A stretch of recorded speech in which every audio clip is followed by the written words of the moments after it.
Thank you Sakib. ওর কাছ থেকে এরকম একটা মেসেজ পাওয়া আমার জন্য অনেক বড় কিছু। আন্ডার 14 সেই নড়াইলেন অরণ্যরে তুমি কিভাবে স্মৃতিচারণ করো? এখানে হচ্ছে ধরো নিজের সাথে নিজের অনেক ফাইট করা লাগছে। ক্রিকেট ওয়াজ মোর ইম্পর্টেন্ট দেন আমি চান্স পাইছি কি পাই না। থেকে বড় কথা হচ্ছে আমি নিজের এখন ওইভাবে চিন্তা করতেছি না যে আমি কোন পর্যায়ে যাব। খুলনার মতো এরকম জায়গা থেকে আন্ডার 19 টিমে আসা, ওই জার্নিটা তুমি কেন পারছো? আমি পারলে তারা কেন পারবে না? সবচেয়ে লাস্ট প্রায়োরিটি পাইতেছো, যত স্যাক্রিফাইস করছো, যা কিছু দেশে দিছো, ওই সব জায়গা থেকে তোমার সাথে যা যা হয়েছে। ডিস্ট্রিক্ট নিয়ে যে ব্যাপারটা আছে যে কিছু কিছু ডিস্ট্রিক্টের প্লেয়ারকেই ভ্যালুয়েবল করা হয় বা তাদেরকেই বেশি প্রায়োরিটি দেওয়া হয়। এখন এমন একটা সময় আসছে যে আমি ব্যাক করার জায়গাতে আছি আর কি।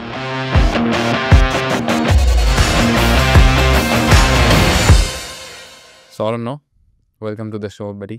And আমি ফার্স্টে before we begin the show, Sakib তোমার জন্য একটা মেসেজ রেখে গেছে। So I would request you যে আমরা একটু সময় নিয়ে ওইটা দেখে নে। অভিষেক অরণ্য, আমি বলবো যে আমাদের 2020 সালে 19 ব্যাচের সবার জন্য একটা ইন্সপিরেশন। কেন? Because he was injured for 4 years. একটা মানুষ 4 বছর ধরে টানা injured, not a single match, nothing, just only in academy doing his rehab, but still pain is that. But ও কখনো গিভ আপ করে নাই, কখনো এটা চিন্তা করে নাই ছেড়ে দেবো খেলা। আমার 4 বছর হয়ে গেছে, এখন তো আমি ক্রিকেট না ছাড়ি আমি তো অন্য কোনো প্রফেশনে যাইতে হবে, আমার লাইফ তো চালাইতে হবে। ওখানে এটা চিন্তা করে নাই, still pushing himself, still pushing himself, still pushing himself. So এটা আমার মনে হয় আমাদের সবার জন্য একটা ইন্সপিরেশন, আমাদের আন্ডার 19 ব্যাচের 2020 সালের। এবং আসলে আমি বলবো যে আমাদের ব্যাচের সব থেকে যদি মেন্টালি টাফ হয় মনে করে যেটা অরণ্য, ডেফিনেটলি নো, মানে কোনো ডিবেট নেই এখানে। বিকজ একটা মানুষ 4 বছর 5 বছর টানা ইনজুরিতে still not giving up, he is a aura mentality man. It was a great message for me and thank you Sakib. ওর কাছ থেকে এরকম একটা মেসেজ পাওয়া আমার জন্য অনেক বড় কিছু। সো ভাই, তোমার এখন প্রেজেন্ট সিচুয়েশন কি? প্রেজেন্ট সিচুয়েশন হচ্ছে আমি তো লাস্ট প্রায় 4 বছর 5 বছর মতো ইনজুরিতে ছিলাম। তো এখন এমন একটা সময় আসছে যে আমি ব্যাক করার জায়গাতে আছি আর কি। সো আমি তোমার একটা ফ্ল্যাশব্যাকে নিতে চাই। ধরো অনেকের কাছে মনে হয় যে আমরা আন্ডার 19-এ ধরো একসাথে হইছি, ওই ব্যাচ, বাট তোমার আমার কানেকশনটা তো অনেক পুরনো।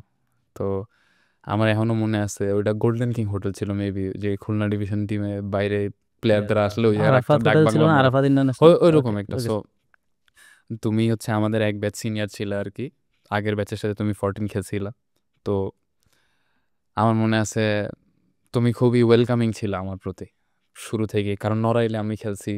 তো ওই জায়গা থেকে ওই পুরোনো দিনগুলো আর কি, আন্ডার 14-এর ওই ডেজ, তুমি এখন মাঝে মাঝে আসে না যে আমাদের পুরোনো ফ্ল্যাশব্যাক আসে। সো আন্ডার 14-এর সেই নড়াইলেন অরণ্যরে তুমি কিভাবে স্মৃতিচারণ করো যখনই করো না কেন? আচ্ছা, আমি আসলে তোমাকে চিনি আসলে নড়াইল থেকে, মানে যখন তুমি নড়াইলে খেলতে গেছিলে খুলনার হয়ে, তো ওইখান থেকে তোমাকে চেনা। আর তুমি যেটা বললা তোমার প্রতি একটা ইয়ে ছিল, কারণ আমি তোমার ব্যাটিং সময় দেখছিলাম। তো ওর পরে ছেলেটা, ছোট একটা ছেলে এত সুন্দর ব্যাটিং করতেছে, তো ওইভাবে ওইখান থেকে ভালো লাগা। আর এজ লেভেল 14 থেকে একদম ডিস্ট্রিক্ট লেভেল থেকে শুরু করা, তো প্রতিটা ক্রিকেটারই একদম জেলা থেকে শুরু করা, আমারও ওইভাবেই শুরু হওয়া। তো আমি নড়াইল হয়ে খেললাম আন্ডার 14 2012-তে আই থিঙ্ক প্রথম। দেন এরপরে হচ্ছে তোমার সাথে আমার দেখা, এবং তোমার সেকেন্ড ইয়ার হয়তো বা তোমার সাথে দেখা, এরপরে হচ্ছে আমি ডিভিশন তোমার সাথে ক্যাম্প করলাম। তো ওখান থেকে অনেক গুড মেমোরি ছিল, কারণ আমার তোমার সাথে মানে হোটেলেও অনেক সময় কথা হয়েছে, আমরা অনেক কথা বলছি, অনেক আড্ডা দিছি। মানে তোমার প্রতি একটা অন্যরকম ভালো লাগা কাজ করছিল ওই তোমার ব্যাটিং দেখে আর কি। তো এটাই কারণ আমি দেখতাম যে তুমি যখন ব্যাটিং করতে, অনেক মানে একটা পিচ্ছে একটা ছেলে ব্যাটিং করতেছে, এত সুন্দর স্টাম্পের থেকে সুন্দর একটু বড় তখন। সুন্দর সুন্দর শট খেলতেছে, তো দেখে অনেক ভালো লাগছিল।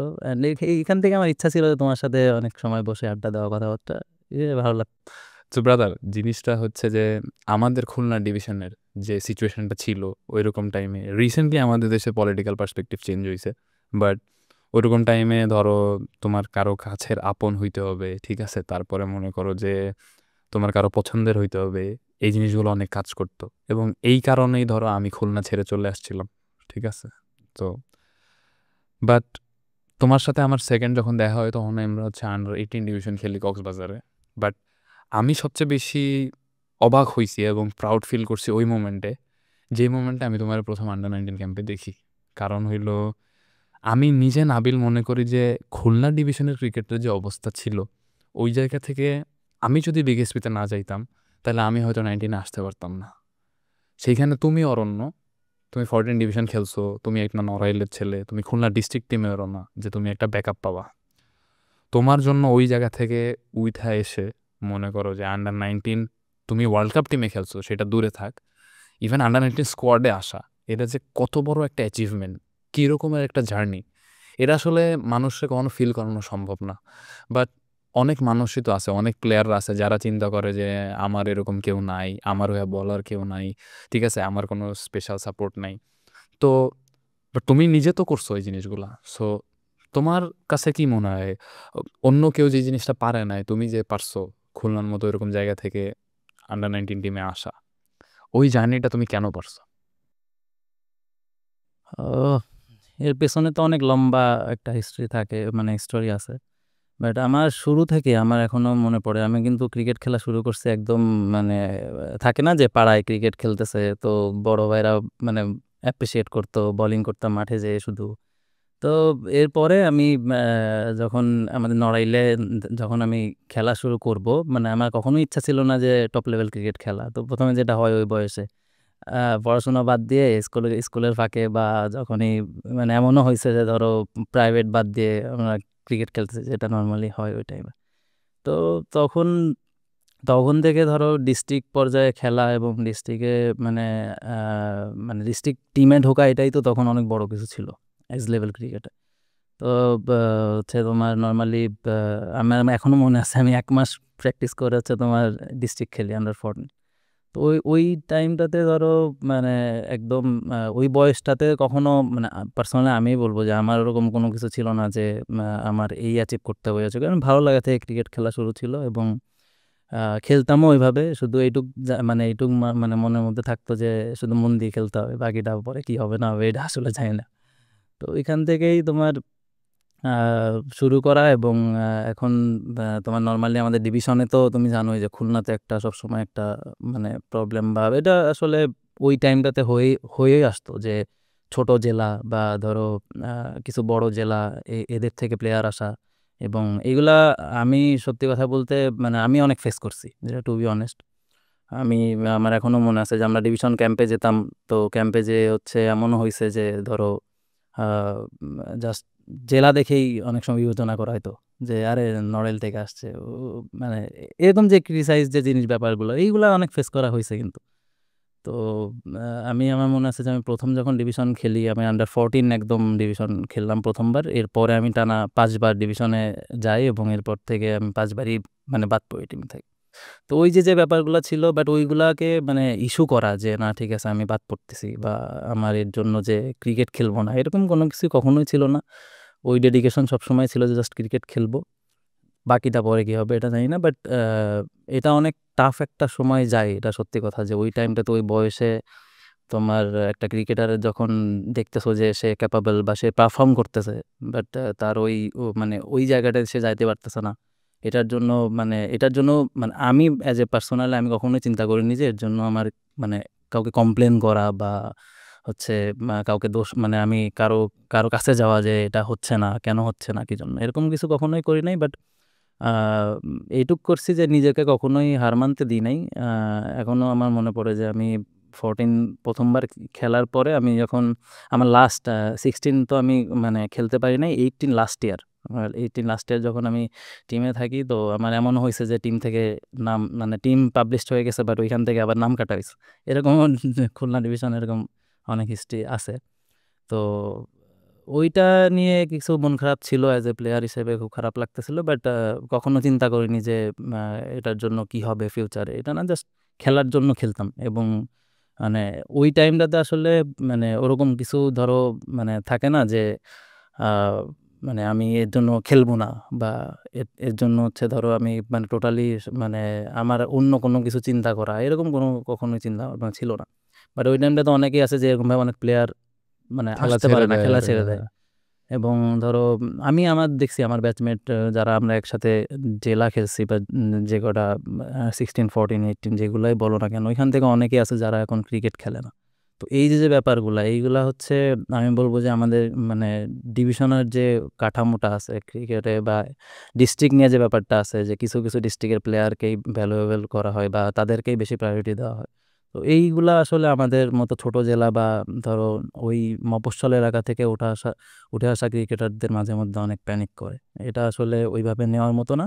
বাট আমি বলবো যে আমি নিজেকে মানে সবসময় ওইভাবে চিন্তা করতাম যে না, যেখানেই সুযোগ পাই খেলবো, জাস্ট খেলাটা আমার just main cricket was priority more ছিল। ইম্পর্টেন্ট দেন আমি চান্স পাইছি কি পাই নাই। আর আসলে ভাই সোশ্যাল যে পার্সপেক্টিভগুলা এই জিনিসগুলো আসলে আমাদের কন্ট্রোলেও থাকে না। So yeah it was very inspiring ভাই। তো ধরো নট জাস্ট ক্রিকেট, আমরা যখন জীবনে কোনো একটা জার্নি শুরু করি, আমি কি হতে চাই এই কোয়েশ্চেনটা নিজের কাছে অনেক ইম্পর্টেন্ট। তুমি একজন পেস বোলিং অলরাউন্ডার অ্যান্ড তুমি যেই টিমে যখন যাও না কেন ওই টিমটা একটা এক্সট্রা অ্যাডভান্টেজ পায় তুমি থাকার কারণে। একটা বোলিং অ্যাডভান্টেজ পায়, একটা ব্যাটিং অ্যাডভান্টেজ পায়। সো হয় না যে আমি ছোটোবেলায় আমি ধরো তামিম ভাইয়ের ব্যাটিং দেখে ইন্সপায়ার হয়েছি বলে আমি ওপেনার হয়েছি, আমি লেফট হ্যান্ড ব্যাটিং করতাম, আমার ভাইয়া আমার ব্যাট ধরানো শিখাইছে লেফট হ্যান্ড। তো you became a pace bowling allrounder, এটার পিছনেও তো একটা ব্যাক স্টোরি আছে। এটা কি হাইটের জন্য অথবা কারোর প্রতি inspiration? Why did you take that decision?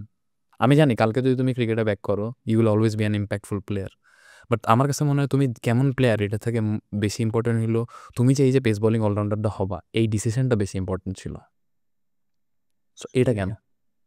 আচ্ছা, এটার মেইন মানে আমি যদি প্রথম থেকে বলতে চাই, আমি একদম ছোট থেকেই তোমার মানে ব্যাটিংও ভালো করতাম এবং বোলিংও করতাম। বাট হয় না যে আমরা মানে ফার্স্ট চয়েস তো ছোটোবেলা থেকে শুধু বলই করছি, টেপ টেনিস হোক যে কোনো কিছুতে যে শুধু বল করতাম। তো এজ লেভেলে যখন খেলছি তখন হচ্ছে তোমার ডিস্ট্রিক্ট পর্যায়ে আমি ব্যাটিংও করতাম, খুব একটা খারাপ ব্যাটিং করতাম না। তো ওইখান থেকেই ভালো লাগা যে আমি মানে আমার এখনও মনে আছে আমি হচ্ছে তোমার আন্ডার 18 একবার মেনলি ব্যাটসম্যান হিসেবে খেলতেছিলাম, যখন তোমার দেখতেছিলাম যে ডিভিশনে এই ব্যাপার হচ্ছে, তো আমি ব্যাটসম্যান হিসেবেও ট্রাই করছি। তো ওইখান থেকেই ভালো লাগা যে অ্যাজ এ মানে আমার আর সবসময় আমার ব্যাটিং বোলিং দুইটা পার্টে আমার ইম্প্যাক্ট ফেলতে ইচ্ছা করতো টিমের প্রতি। তো ওই জায়গা থেকেই ভালো লাগা এবং মানে ওইভাবেই নিজেরে মানে ভাবতাম যে আর কি যে বাংলাদেশে একজন পেস বোলিং অলরাউন্ডারের খুব মানে একটা জায়গা খুব সবসময় আমরা এটা দেখি না। তো ওই যখন আমি এজ লেভেল খেলে যখন মানে আস্তে আস্তে দেখলাম যে আমি উপর লেভেল আসছে, তখন থেকে আমি ব্যাটিংটা নিয়ে আরো একটু বেশি ফোকাস করি। তো ওর পর থেকে ধরো আমার মানে সবসময় মনে হতো যে আমি যেন দলের জন্য বিশেষ করে বলে যেরকম আমি ইম্প্যাক্ট করতেছি, আমি যেন ব্যাটিং হিসাবেও আমার দলকে কিছু সাপোর্ট করতে পারি। তো ওইখান থেকেই মানে ব্যাটিং বোলিং দুইটা পার্টে আর কি ইয়ে করা। তো ভালো লাগতো ব্যাটিং বোলিং দুইটা করতেই। এক্স্যাক্টলি ভাই। অ্যান্ড মনে করো যে as an pace bowling allrounder তুমি যে কোনো সময় একটা ম্যাচে অনেক ধরনের শিফট হয়। এখন আমরা যদি ম্যাচের সাথে লাইফে রিলেট করি তাহলে মনে করো যে অনেক ম্যাচে এরকম হয় যে যে কোনো একটা টুর্নামেন্ট যে কোনো একটা টিম, সেটা আমাদের ধরো আন্ডার 19 ব্যাচের কথা যদি চিন্তা করি, প্রত্যেকটা ধরো 15-16 জনের স্কোয়াড যে করা হয় ওইখান থেকে আমরা জানি যে 7-8 জন খেলবেই, একটা টিম ওইভাবেই ফর্ম হয়, ঠিক আছে। বাট ওই যে বাকি 5-7 জন থাকে তাদের ভিতর থেকে হয়তো 3 জন খেলবে। এখন কালকে উইকেটটা কি স্পিন ট্র্যাক থাকবে মানে অথবা ওইখানে টার্ন হওয়ার চান্স আছে, নাকি স্পোর্টিং উইকেট থাকবে, নাকি একটু বাউন্সি ট্র্যাক হবে, ওইটার উপরে 2-3টা প্লেয়ারকে পিক করা না করার মতো একটা সিচুয়েশন থাকে। ইউ নো ভেরি ওয়েল ভাই, ঠিক আছে। তো আন্ডার 19 ওয়ার্ল্ড কাপ তুমি সেমিফাইনাল ম্যাচটাও খেলো নাই, তুমি লাস্ট ম্যাচ খেলছিলা পাকিস্তানের সাথে। সো তুমি ফাইনালে খেলছো অ্যান্ড আমাদের ফার্স্ট ব্রেক থ্রুটা তুমি দিছো। আমরা একটা জাতি হিসেবে অতীত খুব তাড়াতাড়ি ভুলে যাই, বাট জিনিসটা হইলো ইন্ডিয়ার সাথে সাকিব শরীফুল ভাই খুব ভালো স্টার্ট করলেও প্রথম ব্রেক থ্রুটা তুমিই দিছিলা। বাট তুমি কিন্তু ম্যাচের আগের দিন রাত পর্যন্ত কনফার্ম না যে তুমি কালকে খেলবা কি না। অ্যাজ আ প্লেয়ার এই জিনিসটা আমাদের ছোটোবেলা থেকে আমাদেরকে এইসব সিচুয়েশনের জন্য ট্রেন করা হয় না, আমাদের এইসব বাস্তবতা জানানো হয় না। সো তুমি অরণ্য, তুমি বাংলাদেশের হয়ে হিস্ট্রি ক্রিয়েট করছো, তুমি বাংলাদেশে যতদিন থাকবে তোমার ইতিহাস যদি মুছতে হয় তাহলে বাংলাদেশের অস্তিত্ব মুছা লাগবে। তো তুমি এমন একটা লেগাসি যেটা অলরেডি ক্রিয়েট করছো, ওই রকম সিচুয়েশনগুলোতে ওই ম্যাচের দিন আগে মনে করো ওই যে 25 মে আমাদের খেলা হইলো, তুমি নিজেরে কেমনে প্রিপারেশন নিতা, কেমনে রেডি রাখতা যে ইফ আই প্লে টুডে অথবা আমি কালকে খেলবো কিনা। অনেকের মাথায় তো অনেক কিছু ঘুরে, তুমি কেমনে নিজেরা রেডি রাখতা? ওই মোমেন্টে বোলিং করার সময় তুমি নিজেরে কিভাবে বুস্ট আপ করতা? তোমার মাইন্ডের ভিতরে কি চলতো? আচ্ছা, এই কোশ্চেনের আগে আমি তাহলে তোমাকে ছোট্ট একটা স্টোরি বলি। আমরা যখন ওয়ার্ল্ড কাপ টিম দিল, তো এরপরে আমরা যখন ফ্লাই করব, তখন ফ্লাইটে কিছু মুভি দেখার অপশন আছে। তো তখন আর কি ওইখানে একটা অপশন ছিল, তুমি গোল্ড মুভি দেখছো কিনা জানি না, অক্ষয় কুমারের হকি নিয়ে বিশেষ করে। তো তো আমি তখন ফ্লাইটে যাওয়ার সময়, আমরা যখন সাউথ আফ্রিকা যাই তখন যাওয়ার সময় মুভিটা দেখছিলাম। তো ওইখানে একটা মানে এখানের ইয়েটা ছিল হচ্ছে একটা প্লেয়ার ছিল, নাম ছিল হিম্মত সিং। তো ওকে সিলেক্টর বলে কি যে, কোচ এ হচ্ছে তোমার রাইট টাইমের প্লেয়ার, তুমি একে রাইট টাইমে ইউজ করবা। তো তাকে মানে মানে আমি কথাটা বলতেছি, তুমি লাস্টে বুঝবা কেন। কারণ সেও প্রথম দিয়ে কোনো ম্যাচ খেলে না, তাকে সে মানে সে অনেক ক্যাপাবল, বাট তাকে কোনোভাবেই ম্যাচ খেলানো হয় না। তো ওই মুভিটা আমি যখন দেখতেছিলাম, তো ওই মুভিটা আমি ওইখান যাওয়ার সময় দেখতেছিলাম। দেন আমার যখন ফাইনাল ম্যাচ, এই যে জার্নিটা গেল, আমি তো প্রথম থেকে কোনো ম্যাচ খেলি নাই। তারপর হচ্ছে পাকিস্তানের সাথে খেললাম, তাও বৃষ্টির জন্য ওটা হলো না, আমি শুধু ব্যাটিংই করতে পারছি। তো এরপরে হচ্ছে আমি ফাইনাল ম্যাচের আগে, আমার এখনো মনে আছে, আমি তো শিওর ছিলাম না নর্মালি যে আমি খেলবো কিনা, আমি জানতাম না। বাট আমার মনের মধ্যে সবসময় একটা জিনিস কেন জানি না, মানে আমি মানে এই টাইমটা মানে যখন মনে পড়ে আমার নিজের প্রতি অনেক বেশি আরও অন্যরকম মনে হয় যে, কারণ আমি ওই সময় তখনও ভাবতেছিলাম যে আমি কালকের ম্যাচটা খেলবো। আমি কখনো ওয়ার্ল্ড কাপের একটা ম্যাচ মানে কালকে ম্যাচটা হওয়ার পর একবারের জন্য চিন্তা করি নাই যে আমি ম্যাচ খেলবো না। আমি প্রত্যেকটা ম্যাচের জন্য রেডি ছিলাম, এবং প্র্যাকটিসও আমি ওইভাবেই, মানে আমি যখন প্র্যাকটিস করছি বা আমাদের যখন প্র্যাকটিসের সময় থাকতো, আমি তখন সবসময় নিজের ওইভাবে রেডি রাখতাম। তো আমি ওই দিন খেলার আগের দিন আমার মনে আছে যে আমি রাতে ওই মুভিটা আবার দেখি, এবং ওই মুভিটা আমি পাচ্ছিলাম না। তো অনেক মানে খুঁজে টুজে দেখলাম যে মুভিটা আছে। দেন ওই মুভিটা আবার দেখি, এবং ওই মুভিটা দেখা শেষ করার পরে আমি মানে আমি নিজেই নিজের বলতেছিলাম যে আমি কালকের ম্যাচ খেলবো, এবং খেললে কি হবে জানি না, বাট আমি খেলবো, যাই হবে না কেন আমি খেলবো, আমার মনের মতো করে খেলবো। তো কেন জানি না আমার সাথে ওই মুভিটার মতোই একদম সবকিছু হইছে, যে আমি টোটালি নর্মালি একটা ম্যাচও খেলি নাই। দেন আমি ফাইনালে এসে মানে খেললাম, এবং তাও আমি জানতাম না। আমাকে সকালবেলা আমাদের সাথে শান্ত স্যার ছিল, শান্ত স্যার হচ্ছে এখানে একটা ইস্যু ছিল যে পেস বলে, মানে আমাদের একটা প্ল্যানিং ছিল উইকেট নিয়ে, যে কেমন টিম হবে। তো ওইগুলা নিয়ে অনেক অনেক ইস্যুই ছিল। দেন আমি ভোরবেলা আমরা যখন ব্রেকফাস্টে গেলাম, তখন আমাকে শান্ত স্যার বললো, কি রে মন খারাপ নাকি? তো আমি বললাম, না স্যার ঠিক আছি। তো বলে, আচ্ছা ঠিক আছে, যা মাঠে যা। তখন আমার আকবর ভাইয়ের সাথে দেখা, আকবর ভাইয়ের সাথে আমি ব্রেকফাস্ট শেষ করলাম করে, আমি যখন মাঠে যাব, আমাদের যাওয়ার পথে উনি আমারে বলতেছিল যে, তুমি হচ্ছে আমাদের মারিও গোটছে, যেটা হচ্ছে জার্মানির সাথে গোল করে উনি। আকবর দ্য গ্রেট। হ্যাঁ। তো ভাই তখন আমারে মানে জাস্ট ওই কথাটাই বলছিল যে অরণ্য মন দিয়ে খেলো, অ্যান্ড যা হবে হবে। তো আমি তখন আসলে শিওর হইলাম, অ্যান্ড আমি তখন নিজেরে মিলাইতেছিলাম যে আচ্ছা ঠিক আছে, ইট ওয়াজ মাই টাইম। ব্রাদার, এখানে একটা ইন্টারেস্টিং কাহিনী খেয়াল করছো। সচিন টেন্ডুলকার ওয়ার্ল্ড ক্রিকেটের হি ইজ কনসিডার্ড যে দুনিয়ার সর্বকালের সেরা ব্যাটসম্যান সোফার, তার স্ট্যাটস অনুযায়ী। তো সে ধরো ইন্টারন্যাশনাল ক্যারিয়ার সবগুলো ম্যাচ মিলায়, ওয়ান ডে টেস্ট এইগুলো মিলে তার ইনিংস আছে মনে করো 900। বাট তারে আমরা কনসিডার করি দুনিয়ার সর্বকালের সেরা ব্যাটসম্যান বিকজ তার 100টা সেঞ্চুরি আছে। তাহলে ওই বান্দাটাও 90% টাইম ফেল করছে। আমাদের স্পোর্টস এমন একটা জিনিস, এটা মাঝে মাঝে লাইফের থেকে কঠিন হয়ে যায়। অ্যান্ড আমাদের আসলে ওই অল্প সংখ্যক কিছু দিনই আমাদের খুশির দিন হয়, যেটার আবার আমাদের পরের দিন ম্যাচে যাওয়ার আগে ভুলেও যাইতে হয়। অ্যান্ড মাঝে মাঝে এরকম একটা মুভি কত বড় একটা রোল প্লে করে। আমরা এই যে ছোট্ট ছোট্ট ইন্সপায়ারেশন খুঁজি অনেক জায়গায় এই জার্নির মধ্যে, এই জিনিসটা আসলে একটা প্লেয়ার খুব বেশি রিলেট করতে পারে আর কি। এবং আমাদের ধরো যে রাইজিং জেনারেশন, তাদের যত স্ট্রাগল, আমাদের if the country needs to change, তাইলে the next generation needs to step up, because আমাদের সব কিছু অনেক ম্যাসাকার হয়ে আছে। তো ওই জায়গা থেকে maybe they will always find a bit of hope, নিজেরা হয়তো ওইরকম দেখবে, লাইক ডেভিড গগিন্স। তো ও রকি সিরিজটা থেকে ইন্সপায়ার্ড হইতো। যাই হোক ব্রাদার, এখন আমি তোমারে একটা জিনিস মনে করাই দিই। তুমি আন্ডার-19 ওয়ার্ল্ড কাপ খেললা, আমরা চ্যাম্পিয়ন হইলাম, দেশে আসলা, প্রিমিয়ার লিগে একটা ম্যাচ খেললা, কোভিড শুরু হইলো।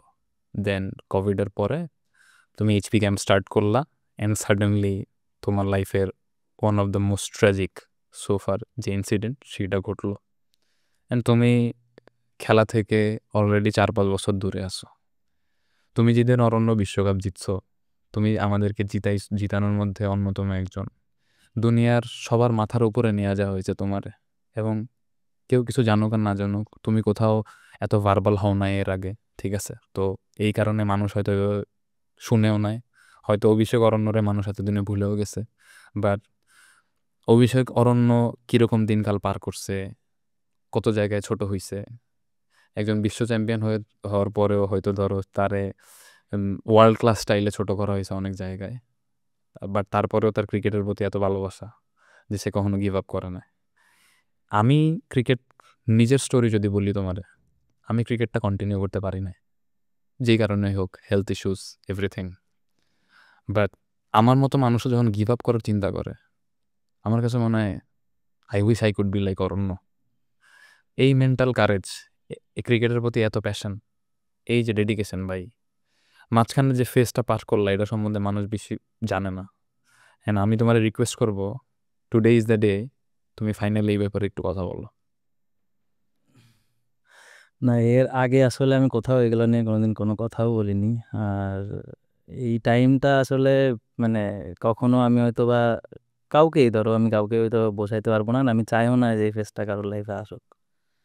আর মানে এই টাইমটা মানে এতটাই টাফ, যেটা তোমাকে আরো বেশি স্ট্রং করবে, ঠিক আছে, যেটা আমি ফিল করি। এবং তোমার সাথে ওইভাবেই মানে আমি একটা জিনিসে খুব বিশ্বাস করি, সেটা হচ্ছে ধরো তোমার সাথে ঠিক রাইট টাইমে রাইট কিছু হবে, তুমি এর আগে কোনো কিছুই জোর করে পাবা না। তো আমার সাথে ঠিক এটাই হয়েছে। তুমি আমার হোল ক্যারিয়ার যদি চিন্তা করো, আমার মানে আগে আমি ডিস্ট্রিক্ট থেকে শুরু করে ন্যাশনাল পর্যায়ে আসা পর্যন্ত আমার সাথে এগুলাই হয়ে আসছে, যে আমি সব জায়গায় ফাইট করে সব কিছু করতে হয়েছে এবং করছিও। তো ওইখান থেকে আমাকে ওই মেন্টাল মানে যে ধরো ইনজুরি হওয়ার পরের যে ব্যাপারটা, ওইটা আমাকে হেল্প করছে।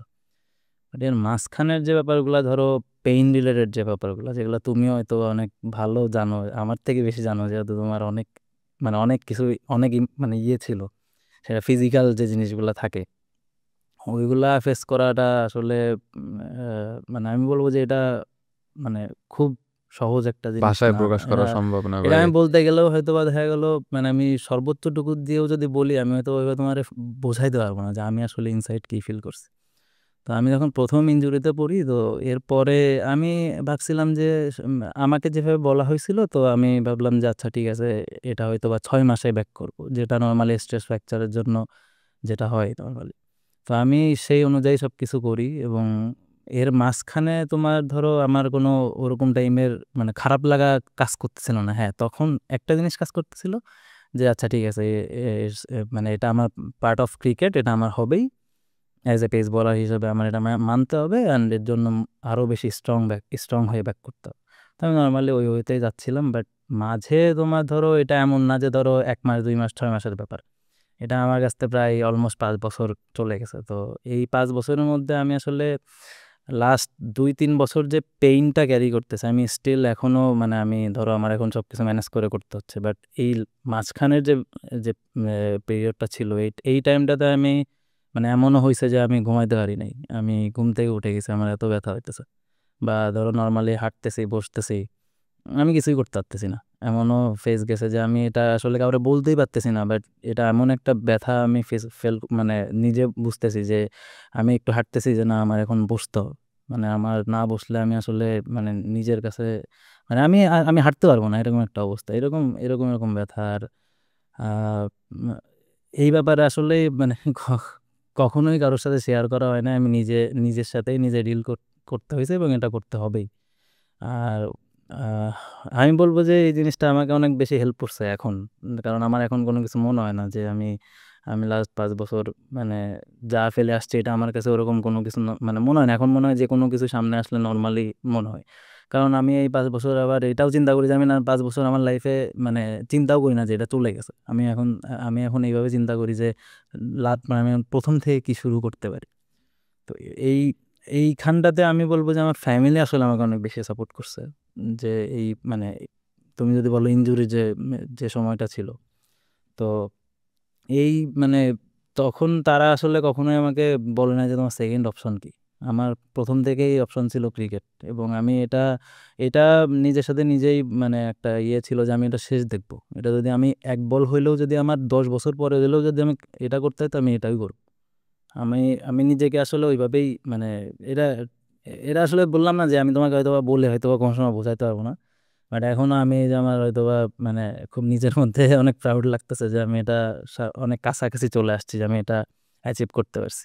বাট এর বিহাইন্ড দ্য স্টোরি মানে বলবো যে এটা আমার ফ্যামিলির অনেক মানে আমাকে অনেক সাপোর্ট করছে, এবং পার্সোনালি আমি তাদের প্রতি অনেক থ্যাঙ্কফুল থাকবো, কারণ তারা আমার এই পার্টটা দেখছে, তারা আমার এই পার্টটার সঙ্গী ছিল। যেমন মানে আমার বিশেষ করে আমার বাবা আমাকে কখনো বলে না যে তুমি ক্রিকেট খেলো না, তোমার অন্য অপশন, তুমি যেহেতু পড়তেছো তোমার অন্যদিকে দেখো। মানে নট এ সিঙ্গেল পার্সন তারা এইভাবে বলছে, এবং তারা আমাকে ডে বাই ডে আরও বলছে যে কীভাবে তুমি এর থেকে ব্যাক করবে, এবং তুমি অনেক ভালো জানো যে তুমি এখান থেকে কীভাবে ব্যাক করবে। তো তাদের ওইটুকুতে আমাকে মনে হয়েছে যে তারা আমাকে যতটুকু বলছে তার থেকে মানে আমি ওইখান থেকে আরও বেশি মোটিভেটেড হয়েছি যে তারা যদি এতটুকু মানে আমার জন্য ওয়েট করতে পারে তাহলে আমি কেন তাদের জন্য কিছু দিব না।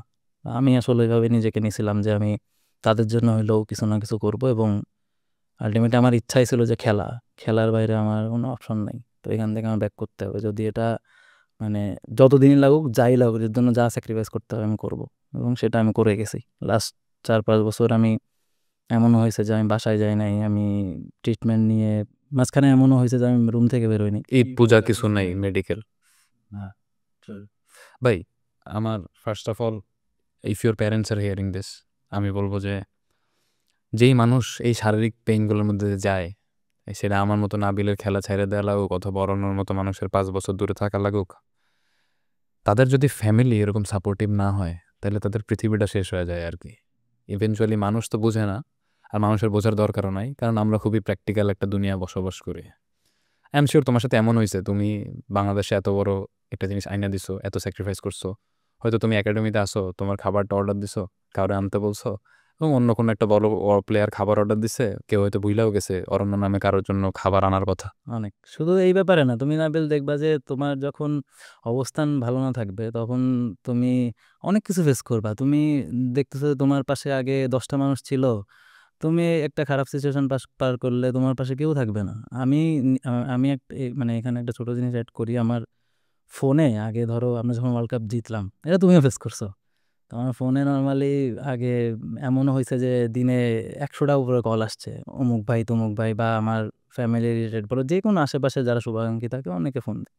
বা আমি একটা টাইমে এটা ফিল করলাম যে আমার কথা বলার মতো মানুষ নাই। মানে আমি ধরো মানে আমার বাবা আমাকে 3বার ফোন দেয় দিনে, সেটা সকালে, দুপুরে খাইছি কিনা, সন্ধ্যায় একবার, সরি 4বার, 4বার আমার রেগুলার ফোন দিবে। তো আমি শুধু একটা জিনিস ফেস করলাম যে আমার ফ্যামিলি থেকে আমার বাবা আমার কল আর আমার ভাইয়ার কল, এই 4টা কলই আমার কাছে আসে।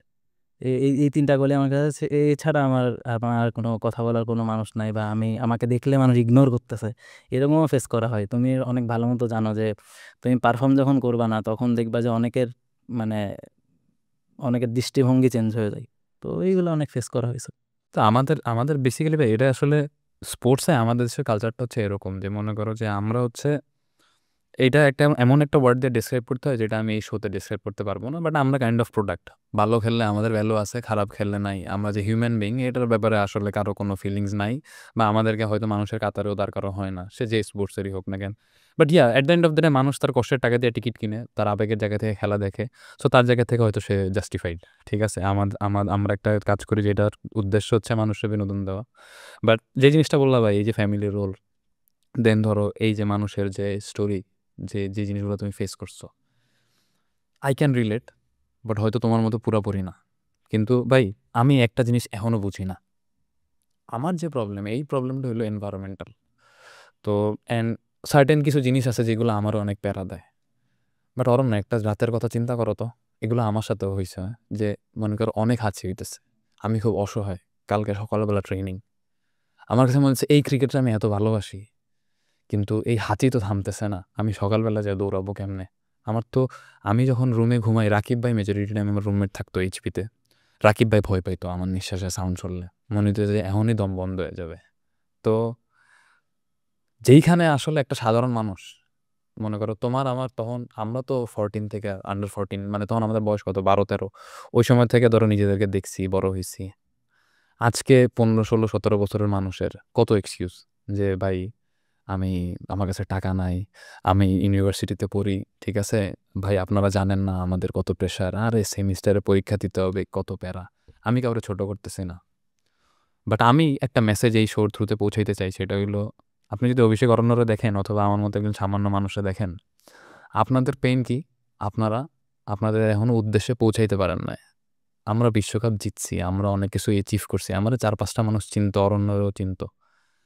যেই স্বপ্ন আমরা দেখছিলাম ওইটাতে আমরা পৌঁছাইছি অনেক অংশে, এবং কিছুটা হয়তো বাকি, এক হাত আগাইলেই হয়তো আমরা পৌঁছায় যাব। এবং ওইখান থেকে হয়তো ধরেন আমি ছিটকে পড়ছি আর অরণ্য এখনো ধরে আছে। এই কষ্টর বিনিময়ে যদি 1000 রাত না খায় থাকতে হয়, তাহলে আমি ওই স্বপ্ন ফেরত চাই। এই কষ্টের জন্য যদি আমার আর্থিক কষ্টে থাকতে হয়, তাহলে আমি সেই কষ্টে থাকতে চাই, কিন্তু আমি আমার স্বপ্নটাতে চাই।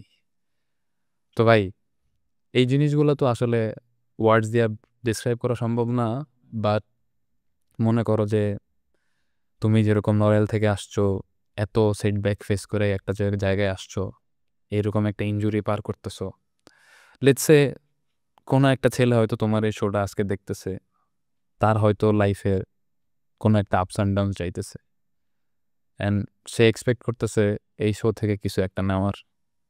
তোমার আমার কোনো একটা ছোট ভাই, কোনো একটা ছোট বোন, এমন একজন মানুষ তার কাছে মনে হচ্ছে লাইফের সব শেষ, তার আশেপাশে কোনো মানুষ নাই, সে যেই এজেরই হোক না কেন। আমার কাছে মনে হয় না অ্যাট দ্য প্রেজেন্ট মোমেন্ট বাংলাদেশে তোমার লাইফে যেসব ডিজাস্টারাস কাহিনী, যেসব ফিলিংস একটা পলিথিনে থেকে খারাপভাবে ট্রিট করা হয়েছে তোমারে, ঠিক আছে, সো এরকম কেউ ফেস করছে and still you are fighting, ওই মানুষগুলোর জন্য তোমার কিছু বলার আছে? বলার বলতে একটা ওয়ার্ডই বলবো যে নেভার গিভ আপ।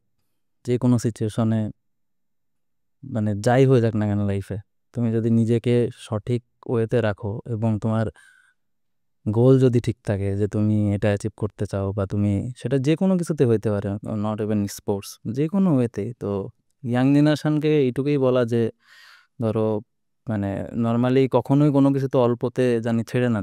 কারণ তুমি যখন ওই জিনিসটাকে ভালোবাসবা, যে কোনো কিছুকেই তুমি যখন কিছু অ্যাচিভ করতে চাও, ওই জিনিসটাকে ফার্স্টে তোমার ভালোবাসতে হবে। কারণ তুমি যদি ওই জিনিসটা মানে ফিল না করো, তাহলে তুমি কখনোই কোনো কিছু অ্যাচিভ করতে পারবে না। তো এইটাই যে, কারণ কোনো কিছুতে হাল না ছেড়ে দিয়ে সেই সেই পথে যাওয়া, কারণ তুমি জানো না যে তোমার ফিউচারে কি আছে। তুমি আজকে তোমার এই সমস্যাটা হইতেছে, বাট তুমি 1 বছর পরে এটা নাও থাকতে পারো। তো এটাই যে হাল না ছাড়া। অরণ্য, আমার কাছে এই শো এর মাধ্যমে আমি একটা জিনিস বলতে চাই। বাংলাদেশের ইতিহাসে অনেক প্লেয়ার আসবে, অনেক প্লেয়ার যাবে, বাট আমার কাছে এখন পর্যন্ত আমি যতটুকু ক্রিকেট বুঝি, এই স্টেটমেন্টটা অনেকের কাছে অনেক বড় হইতে পারে, বাট একজন প্লেয়ার হিসেবে ক্রিকেটের ইমোশন, স্পোর্টসের এথিক্স সব কিছু জায়গা থেকে আমার কাছে এখন পর্যন্ত বাংলাদেশের সর্বকালের সেরা ক্রিকেটার তুমি থাকবা। বিকজ এর আগ পর্যন্ত যার নাম যত বড় হোক না কেন, বাংলাদেশের বিশ্বকাপ সবাই এনে দিতে পারে না, আমরা 16 জন এনে দিছি। এবং বিশ্বকাপ আনার পরে যেই রেসপেক্ট, যেই ভ্যালু একটা মানুষের পাওয়া উচিত, যেই স্ট্যান্ডার্ডে তারা রাখা উচিত, অ্যাটলিস্ট তারা যেরকম প্রিভিলেজ দেওয়া উচিত, সেই জায়গা থেকে তোমার সাথে যেটা করা হয়েছে, যেইভাবে যে এক্সপিরিয়েন্সগুলো তুমি ফেস করছো, এইগুলো আমরা অন রেকর্ড আনতে চাইও না, ঠিক আছে, বাট এরপরেও তুমি যে ক্রিকেট কন্টিনিউ করো, এই জন্য আমার তোমার প্রতি অগাধ রেসপেক্ট, তোমার দেশের প্রতি অন্যরকম ভালোবাসা। আমি এখানে এটা অ্যাড করি, কারণ তোমার কাছ থেকে আমি 19-এ যখন প্রথম আসি, তোমার সাথে আরও বেশি ক্লোজ হওয়া শুরু। তো আমার তোমাকে দেখে মানে অনেক বেশি ইন্সপিরেশন কাজ করতো, কারণ মানে তুমি কোনো কিছুতেই ছাড় দিতা না, কখনোই না। সেটা হোক ব্যাটিং, ফিটনেস, কথা বলা, সব কিছু, মানে তুমি সব কিছু একটা তোমার খুব মানে যে জিনিসটাকে আমাদের দেখে মানে আমরা জিনিসটা পারি না, এটা তোমার কাছ থেকে আমরা অনেক সময় শিখতে গেছি, যেটা হয়েছে। তো এটা টু বি অনেস্ট আমি তোমাকে অনেক বেশি মানে কি বলবো যে যেভাবে এটা এক্সপ্লেন করবো কিভাবে জানি না, বাট আমি তোমার প্রতি অনেক কৃতজ্ঞ। কারণ 19-এর সময়টাতে তুমি রুমমেটও ছিলাম একটা টাইমে, আমরা যখন বগুড়া ক্যাম্প করি, যেটা ফাইনাল স্কোর দেওয়ার আগে। তো তুমি সবসময় বলতে যে ভাই তুমি তুমি এমন একটা প্লেয়ার যে তুমি এমনও হবে যে তুমি টিমের প্রয়োজনে ব্যাটিংও করতে পারবা, আবার বোলিংও করতে পারবা, তুমি অনেক ইম্প্যাক্ট ফেলতে পারবা। তো এই ছোট ছোট জিনিসগুলো আমাকে মানে সত্যি বলতে অনেক বেশি ইন্সপায়ার করতো। আর তোমার সবসময় কেমন জানি ওই ছোট ভাই বা এই জিনিসটা সবসময় কাজ করতো যে না, আমরা দুজন একই খুলনার হয়ে একসাথে খুলনার থেকে আসছি। তো এই জিনিসগুলো অনেক বেশি ইন্সপায়ারিং তোমার লাইফ থেকে অবশ্যই। ভাই জিনিসটা হইলো যে আমাদের একটা কালচার হয়ে গেছে হচ্ছে স্পেশালি ইন ঢাকা, যে যে যার দৌড় দৌড়াইতেছে, কেউ ছিনতাই করে, কেউ চুরি করে, কেউ মার্ডার করে। মানে এমন এমন ফুটেজ আমরা দেখতেছি, এমন একটা সিচুয়েশনে আমরা আছি। বাট আমার কাছে life was always simple. It's not about me, it's about the person right to me, left to me, in front of me, behind me. একদিন আমি এই দুনিয়া থেকে চলে যাবো ভাই, ঠিক আছে? সো এটাও ধরো আজকে আমি মাঠে নাই, বাট আমি যখনই কাউরে কোনো ফোন দিই, এভরিওয়ান পিকস আপ। আমি অ্যাটলিস্ট মানুষের আমার প্রতি ওই রেসপেক্টটুকু আছে, আমার কেউ দূরে সরায় না আর কি, যার সাথে আমার একদিন কথা হয়েছে। এটাই তো জীবনের পাওয়া ভাই। অ্যান্ড আমার কাছে আরও একটা জিনিস যেটা আমি তোমারে জানাইতে চাই, সেটা হলো যে সামনে ইনশাল্লাহ তুমি ব্যাক করবা, করতেই হবে ভাই। আমাদের জন্য হইলো অনেক অনেক মানুষের ইন্সপিরেশনের গল্প হবে। একটা দিন হয়তো তোমার বায়োগ্রাফির লেখা হবে, অ্যান্ড হয়তো সেই দিন তোমার বাবা 4বার ফোন দিবে আবারও, অথবা তোমার ফ্যামিলি সাপোর্ট দিবে, কিন্তু অনেক মানুষ তখন তোমার আরও অনেকে ফোন দিবে, ঠিক আছে? হয়তো তুমি এই বাস্তবতাটাও ভুলে যাবা, ঠিক আছে, যে এমন একটা জিনিস তুমি ফেস করছিলা, পার করছিলা। বাট আমার কাছে মনে হয় তুমি অরণ্য, যেই দিন, সেটা NCL T20 হোক আর যেটাই হোক, তুমি যেদিন প্রথম বলটা করবা, আমাদের বাংলাদেশের সব ধরনের মানুষের জন্য এটা একটা লিভিং এক্সাম্পল যে জীবনের হার্ড যত মোমেন্টই হোক না কেন, যে এরকম সেটব্যাকই হোক না কেন, অরণ্য যে জিনিসটা করছে সেটা আসলে কোনো পারফরমেন্স বা কোনো কিছু দিয়ে বিবেচনা করার মতো না। তোমার জায়গায় অন্য কেউ থাকলে, specially as a sports person, আমি বুঝি এই জিনিস কোনো দিন সম্ভবই না। তুমি যে এটারে করতে চাইতেছো, যেই জিনিস তুমি সাহস করতেছো, এটা লিটারেলি ইম্পসিবল ভাই।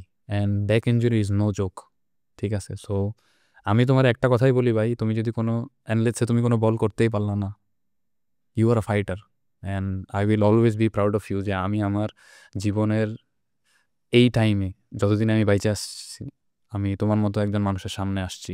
এবং আমার তোমার নামটা মনে পড়লে কোনো সময় কোনো ডিফিকাল্ট সিচুয়েশনই লাইফে ডিফিকাল্ট মনে হবে না, মনে হবে যে if Aranya was here he would never give up.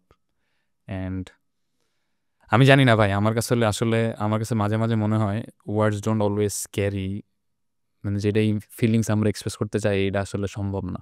But আমি তোমার একটাই রিকোয়েস্ট করব, সেটা হলো whoever you become, whatever you do in life. আমি নাবিল ক্রিকেট খেলতে পারতেছি না, বাট তুমি যেদিন একটা বল করবা, মনে করবা যে তুমি আমার স্বপ্ন পূরণ করছো।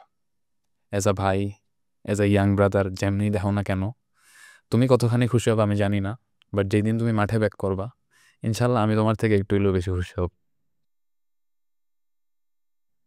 এটা আমার জন্য অনেক বড় কিছু, সত্যি কথা। তোমার এই ছোট ছোট এই ওয়ার্ডগুলো আমার জন্য অনেক বড় কিছু। Thank you Nabil. তো অরণ্য, তুমি এখন যে কারেন্ট সিচুয়েশনে আসো, এইখানে তোমার এই পেইনটা কি টোটালি প্রিভেন্ট করা পসিবল, নাকি তোমার সামনে যে কন্টিনিউ করবা এই পেইন নিয়েই তোমার কন্টিনিউ করতে হবে? আমি যতদূর জানি এটা আমার সামনে যখন আমি খেলবো, এটা তখন ক্যারি করে খেলতে হবে, ম্যানেজ করে আর কি। কারণ এটা যেহেতু এতদিনে যায়নি, তো আমি যতদূর জানি মেডিকেল থেকে যেভাবে আমাকে বলা হয়েছে, আমি জানি যে এটা থাকবে, এটাকে ম্যানেজ করে করতে হবে। এবং আমি যখন খেলবো তখন আরো ভালো বুঝতে পারবো যে আমার বডি আসলে কি রেসপন্স করতেছে, তখন হয়তো বা আরো বেটার বলতে পারবো আমি তখন। তো ধরো আমার ক্ষেত্রে যেটা হইতো, ধরো সারাদিন ট্রেনিং করার পরে আমার ওই প্রবলেমগুলোর কারণে, ধরো জিম করছি, আমরা হাইপারট্রফি ট্রেনিং করলে আমরা জানি কি যে সাধারণত বডি আমাদের ফুলার কথা আর কি, বা ইন্ডোরেন্স ট্রেনিং করলে দম বাড়ার কথা, ফিজিক্স চেঞ্জ হওয়ার কথা। তো আমার ওই ঘুমের প্রবলেম বাদেও আমার এই জিনিসগুলো উল্টা হইতো আর কি। হাইপারট্রফি ট্রেনিং করলে আমার মাসেল আরও কমতো। তো এই যে ক্রিকেট, যেটার জন্য এত ছোটবেলা থেকে বড় হইছো, এত কিছু ফেস করছো, ক্যারি করছো, ইজ ইট, মানে এত ক্রিকেট তোমার কাছে কি এত worth it মনে হয় যে এই পেইন সামনে যে ফেস করবা, you want to go beyond the pain and continue your journey? এতদিন পরে এসে আসলে জিনিসগুলো অনেক নর্মালাইজ লাগে, যেটা টু বি অনেস্ট। কারণ তখনকার যে পেনগুলো আমি ফেস করে আসছি, এখন সেই জিনিসগুলো তো অনেক কমে আসছে ডে বাই ডে। তো এখন আসলে খেলার জন্য অনেক কেন জানি না এক্সাইটমেন্ট কাজ করতেছে, যেটা সত্যি কথা। আর মানে কারণ ওই টাইমটাতে না মানে তখন এমনও হয়েছে যে ধরো আমি শুয়ে আছি তো আমার মানে নর্মালে আমরা যেভাবে শুই ধরো অনেক সময় তো মুভমেন্ট করতে হয়, তো মুভমেন্ট করতে পারছি না। এবার কি করব আমি, ধরো আমি একটা বালিশ আমার পায়ের নিচে দিতে হচ্ছে বা পাটা একটু সাইড করে ঘুমাইতে হচ্ছে। মানে আমি মানে কখনো এরকম মানে হয় নাই যে আমি খুব ইজিলি কমফোর্টেবলি ঘুমাইতে পারতাম, বা যে কোনো মুভমেন্ট টুভমেন্ট যে কোনো হাঁটার সময় বলো। আমি তোমার একটু ইন্টারাপ্ট করবো এই জায়গায়, সেটা হচ্ছে যে your a very smart guy, and তোমার ভিতরে কষ্টে সব কিছু শেষ হয়ে গেলেও তুমি ওই জিনিসগুলো এক্সপ্রেস করো না, করতে পারি না, বলো না, আসলে আমি করতে পারি না ভাই। করতে পারো না, না এটাও তোমার আরেকটা ইয়া। বাট আমি তোমার একটা জিনিস রিকোয়েস্ট করবো, সেটা হচ্ছে যে সোফার আমরা যত কিছু কভার করছি, তুমি ফিজিক্যাল পার্টটা নিয়ে অনেক কিছু বলছো, বাট যখনই আমি ট্রাই করছি তোমার মেন্টাল অ্যাসপেক্টটা ডাইভার্ট করার, আমি জানি না কি কষ্টের কারণে যেই হোক তুমি জিনিসটা শেয়ার করো না, but people need to here that. And আমি তোমারে রিকোয়েস্ট করব যে ওই যে মানুষ ছোট করে, ঠিক আছে, মনে হয় যে আমারে ফালায় দিতেছে, ঠিক আচ্ছা। আছে, দেন সবচেয়ে লাস্ট প্রায়োরিটি পাইতেছো, যত স্যাক্রিফাইস করছো, যা কিছু দেশে দিছো, ওই সব জায়গা থেকে তোমার সাথে যা যা হয়েছে, ওই জিনিসটার মেন্টাল সাইডটা যদি ডেসক্রাইব করো, তাইলে হয়তো সামনের দিনে আমার মতো মানুষদের লাইফে মুভ অন করতে অনেক ইজি হবে।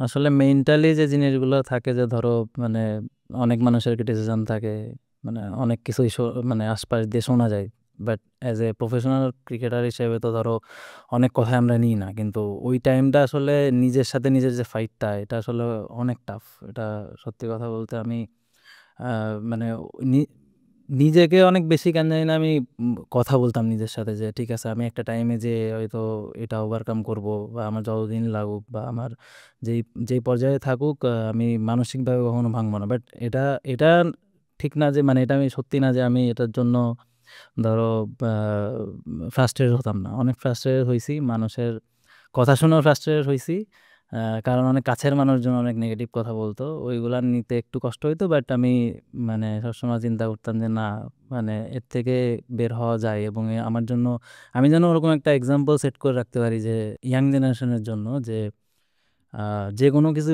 আসুক লাইফে কখনো জানি গিভ আপ না করে, এবং মানে এটা নিয়ে ফাইট করা যে তোমার যে সিচুয়েশনে আসতেছে তুমি ওই সিচুয়েশনে ফাইট করো, এবং যেটা তোমার ভালো লাগা ভালোবাসা ওটার জন্য তুমি ফাইট করো। সেটা আমার বিশেষ করে স্পোর্টসে এটা আমি সবসময় ফিল করছি এবং ওই ওই অনুযায়ী আগাইছি। তো এর জন্য হয়তো বা আমি মেন্টালি মানে বলবো যে আমি অনেক মানে এখন বেশি ফিল হয় যে আমার আগে কি হয়েছে না হয়েছে এটার থেকে আমার সামনে কি হবে, এটা এটা আমাকে ওই টাইমটার জন্য হয়তো বা বেশি সাপোর্ট করবে করবে আর কি।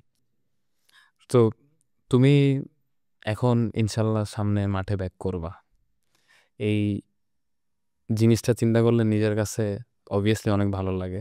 বাট ধরো আমি যদি তোমার জিজ্ঞেস করি যে লেটসে তোমার ক্যারিয়ারটা আছে না, যে আমি চাইতাম যখন আমি ক্রিকেট খেলছি যে আমার এত রান থাকবে ইন্টারন্যাশনাল ক্রিকেটে, অথবা টেস্ট ক্রিকেটে স্পেসিফিক্যালি এরকম হবে, ঠিক আছে, অথবা আমি ন্যাশনাল টিমের ক্যাপ্টেন হিসেবে ওয়ার্ল্ড কাপ জিতবো, আমার রিপ্রেজেন্টেশন থেকে শুরু করে সব কিছু ওই স্ট্যান্ডার্ডের হইতে হবে, আমার জীবনযাপন ওইরকম হইতে হবে।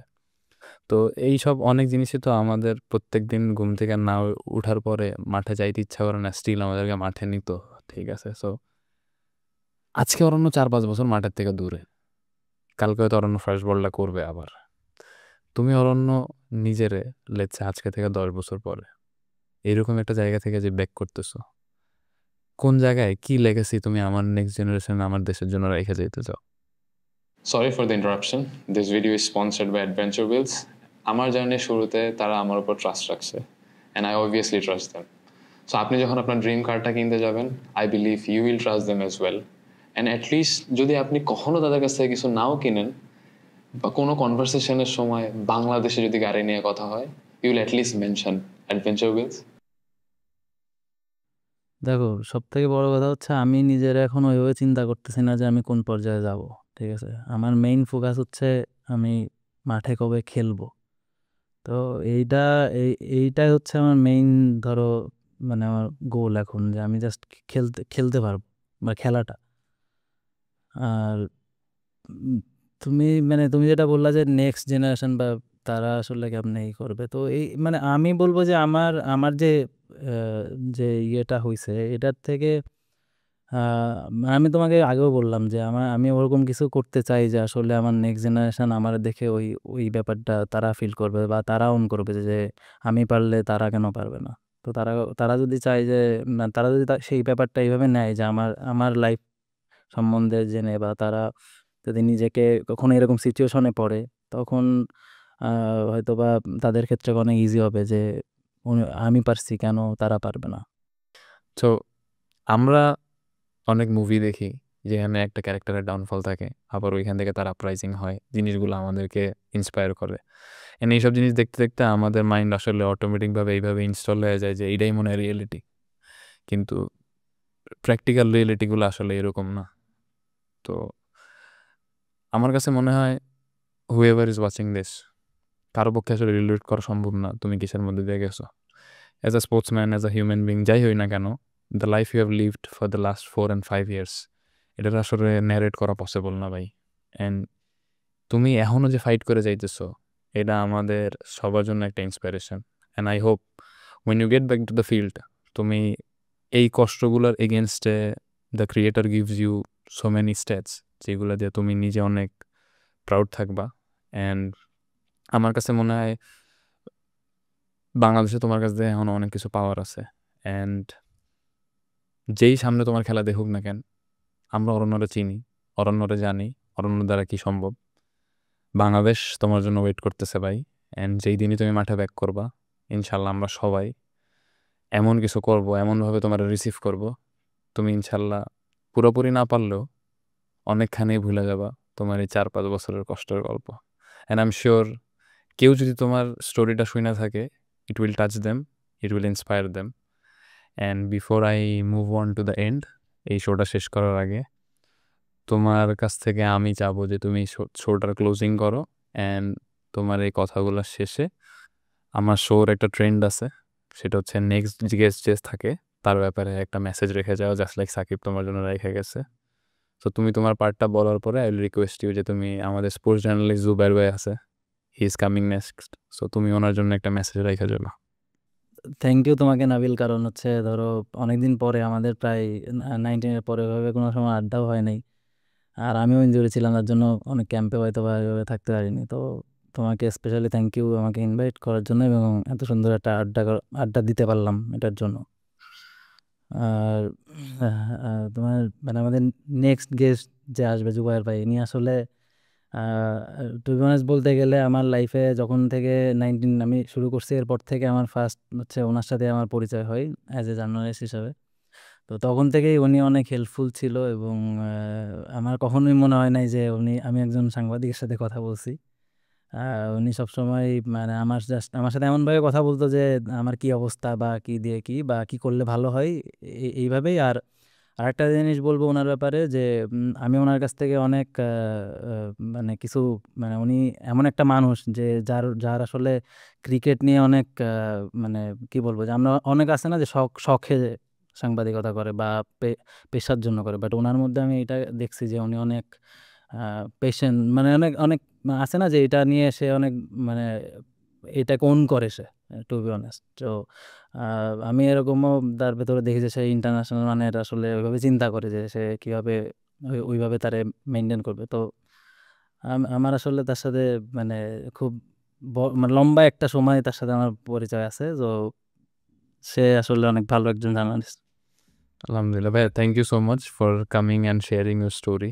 And I don't know what future holds, but definitely যা কিছুই হোক, I'll be very proud যে এগেন ওই একটা কথা আমি আবার রিপিট করব, তোমার মতো মানুষ তোমার মতো একজন মানুষের সাথে আমার যে পরিচয় হয়েছে, তুমি একজন অভিষেক অরণ্য যে আমার ফ্রেন্ড, এবং তুমি যে লাইফস্টাইল লিড করতেছো লাস্ট কয়েক বছর, তোমার অ্যাচিভমেন্ট থেকে শুরু করে তোমার ডাউনফল অ্যান্ড যা কিছু তুমি ফেস করছো, এগুলো আমি সামনাসামনি দেখছি।